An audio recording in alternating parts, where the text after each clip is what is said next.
Bismillahirrahmanirrahim. Dear students, Assalamu alaikum. This is biology class for grade 9 and I am here Ms. Zebinsa, your bio teacher.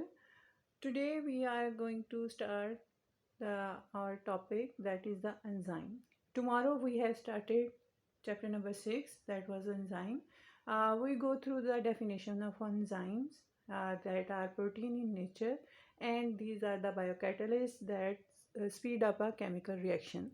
Then we did the metabolism. Metabolism is a set of chemical reactions that occur in a living organism all the time, and they are of anabolism, making of a larger molecule, and energy is utilized during the making of larger molecule. And catabolism is the breakdown of larger molecules into the smaller molecules, and during this process energy is released. Then we did that enzymes are protein that catalyze biochemical reaction, and the molecule on which they work, they are called substrate. This is substrate. और कल मैंने आपको example से बताया था कि जैसे fructose है, लैक्टोज है, these are the larger molecule और इनका बनना एनाबोलिज्म कहलाता है. और जब ये ब्रेक डाउन होके ग्लूकोज और वाटर में कन्वर्ट होते हैं, उनको हम कहते हैं these are the product, and that process is catabolism. And during catabolism energy is released, and that energy is utilized by a living organism to perform different chemical reactions or perform different life activities. Now today we will start that why these enzymes are required in a simple chemical reaction. जब normally chemical reaction हो रहे होते हैं body के अंदर या किसी भी लिविंग ऑर्गेनिज्म के अंदर, तो उनको फर्दर उनको गो थ्रू होने के लिए, स्टार्ट होने के लिए they need a activation energy. उन्हें क्या ज़रूरत है? एक एनर्जी की ज़रूरत है. और एनर्जी, एक्टिवेशन एनर्जी वो एनर्जी है, मिनिमम अमाउंट है एनर्जी की, जो किसी भी केमिकल एक्शन को स्टार्ट करने के लिए या रिएक्शन को स्टार्ट करने के लिए ज़रूरी होती है. और अगर ये एनर्जी नहीं होगी तो क्या होगा कि वो केमिकल रिएक्शन जो है वो नहीं हो सकता. और ये energy it acts as a barrier, यानी वो एक रुकावट होती है किसी भी केमिकल रिएक्शन के स्टार्ट होने में. ठीक है, as you can see in this diagram कि जैसे अगर यहाँ पे आपको एक ये स्टोन है, ये आदमी इसको ऊपर ले जाने के लिए उसे एनर्जी की ज़रूरत है. ठीक है, that energy is called activation energy. अब एंजाइम का काम यहाँ पे ये होता है कि वो इस एनर्जी की रिक्वायरमेंट को बॉडी के अंदर केमिकल रिएक्शन में कम कर देते हैं.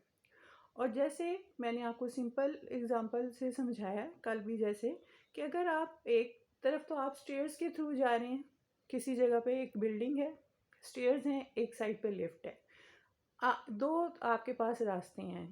आप स्टेयर्स के थ्रू जाएंगे या आप लिफ्ट के थ्रू. आप ये खुद भी जज कर सकते हैं कि अगर आप स्टेयर्स के थ्रू जाते हैं यू नीड मोर एनर्जी, और वो जो एनर्जी रिक्वायर्ड है that is called activation energy. लेकिन अगर आप लिफ्ट के थ्रू जाएंगे तो आपको कम एनर्जी की ज़रूरत होगी, आप जल्दी भी ऊपर पहुंच जाएंगे. So the lift is acting as a enzyme.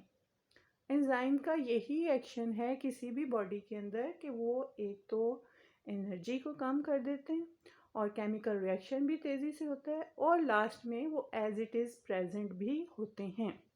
ठीक है, so this is the role of enzyme कि they load the chemical energy or activation energy. Thus is the process of enzyme reaction proceed at a faster rate, और इसकी वजह से तेज़ी से होता है. वही लिफ्ट वाली एग्जांपल कि या आप वैसे किसी से लिफ्ट लें और या लिफ्ट आपको छोड़ के वापस आ जाती है, इसी तरह एंजाइम भी अपना काम करने के बाद, केमिकल रिएक्शन को स्पीड अप करने के बाद वापस अपनी जगह पे आ जाते हैं और उनके ऊपर कोई फ़र्क नहीं पड़ता. नाउ नेक्स्ट इज़ द कि how enzymes lower the activation energy, कि वो कैसे जो है एक्टिवेशन एनर्जी को कम करते हैं. देयर आर सेवरल वेज, कई तरीके हैं जिसकी वजह से वो एक्टिवेशन एनर्जी को कम कर देते हैं. नंबर 1, आपने ये क्या करना है कि आपने इसी तरह हेडिंग्स बनानी है और साथ साथ एक्टिवेशन एनर्जी की हेडिंग बना लेंगे, उसमें ये पैराग्राफ लिखेंगे। उसके बाद सबस्ट्रेट क्या है, प्रोडक्ट्स क्या हैं, बायोकैटलिस्ट क्या हैं, मेटाबॉलिज्म किसे कहते हैं, एनाबॉलिज्म क्या है, कैटाबॉलिज्म क्या है। ये आपका होमवर्क है कि you have to write all these definition on your notebooks and learn them. So we start again कि कैसे जो है एंजाइम जो है वो एक्टिवेशन एनर्जी को लो करते हैं। First, they may alter the shape of substrate and reduce the requirement of energy for this change।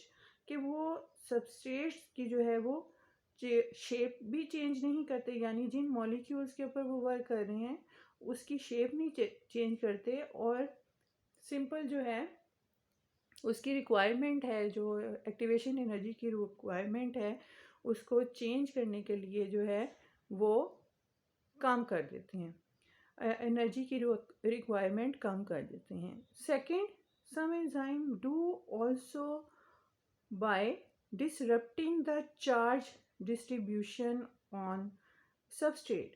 अब ये चार्ज डिसरप्टिंग करना क्या होता है और चार्ज डिस्ट्रीब्यूशन क्या है इन द सबस्ट्रेट, तो इसको आप इस तरह समझ सकते हैं। फॉर एग्जांपल मैं आपको ये दिखाती हूँ कि ये क्या, डिसरप्टिंग द चार्ज डिस्ट्रीब्यूशन का मतलब ये है कि ये आपके सामने मैंने एक स्ट्रक्चर रखा है अमाइनो एसिड का। अब अमाइनो एसिड क्या है, प्रोटीन के बिल्डिंग ब्लॉक्स हैं। जैसे कि आपने अपनी प्रीवियस क्लास में साइंस में पढ़ा होगा कि नर्वस सिस्टम का जो बिल्डिंग ब्लॉक है दैट इज़ कॉल्ड न्यूरॉन, और इसी तरह एक्सक्रीटरी सिस्टम का जो बिल्डिंग ब्लॉक है दैट इज़ कॉल्ड नेफ्रॉन। मतलब बिल्डिंग ब्लॉक क्या होते हैं जिनसे मिल के वो चीज़ या वो ऑर्गन बनता है। सिंपल जैसे आप कह सकते हैं कि किसी भी बिल्डिंग को बनाने के लिए ईंटों की, ब्रिक्स की ज़रूरत होती है, वो उनका बिल्डिंग ब्लॉक हैं। इसी तरह हमारी बॉडी में जितने भी ऑर्गन्स हैं उनके कोई ना कोई बिल्डिंग ब्लॉक्स हैं। इसी तरह जो अमाइनो एसिड है that is the building block of proteins, और एंजाइम्स क्या हैं, प्रोटीन हैं। और अगर हमने प्रोटीन को समझना है तो हमें उसके अमाइनो एसिड को समझना पड़ेगा जिससे मिलके वो बना है। जैसे कि कई अमाइनो एसिड आपस में कंबाइन करते हैं, चेन बनाते हैं, तो वो प्रोटीन को बनाते हैं। अब अगर हम इस स्ट्रक्चर की तरफ देखें, ये एक अमाइनो एसिड का स्ट्रक्चर है। डिस्टरप्टिंग द चार्ज डिस्ट्रीब्यूशन का ये मतलब होता है कि वो या तो ये साइड चेन पे जो आर ग्रुप है अमाइनो एसिड का, एंजाइम इन्हें चेंज करते हैं, ठीक है। और आर ग्रुप के ये एसिडिक भी हो सकते हैं और बेसिक भी हो सकते हैं, उसको चेंज करते हैं। या फिर ये है, और या ये इसमें जो आयंस मौजूद होते हैं जैसे आयरन या मैंगनीज है, उनको जो उनकी कंसंट्रेशन उस पर अफेक्ट करते हैं, जिसकी वजह से केमिकल रिएक्शन जो है वो फास्ट हो जाता है।